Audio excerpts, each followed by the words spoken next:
Награда „Студент на годината на Община Русе 2015“.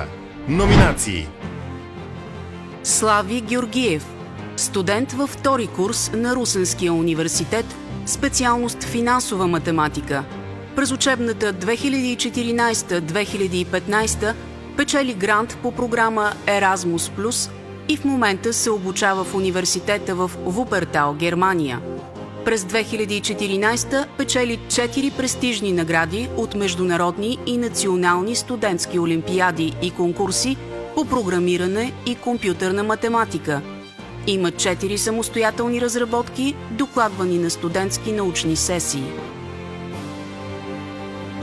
Павел Златаров, студент в трети курс на Русенския университет, специалност компютърни системи и технологии.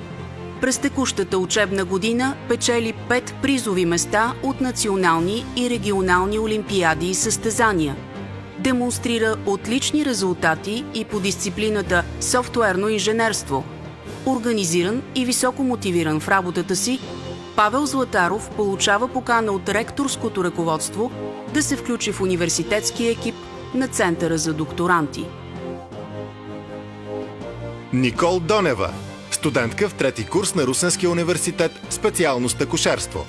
Притежава 7 публикации в изданието „Научни трудове на университета“, като проявява траен интерес към учебната, научно-изследователската и обществена дейност. Активен участник е и в проекта „Студентски практики“ на университета. Гизям Чолакова, студентка във втори курс на Русенския университет по специалност социални дейности. Приключва първия семестър на текущата учебна година с пълно отличие. Участва активно в изследователски студентски проекти и в проекти на неправителствени организации. Член е на младежкия доброволчески екип, на Сдружение „Образователна палитра“, както и на Клуба на социалния работник.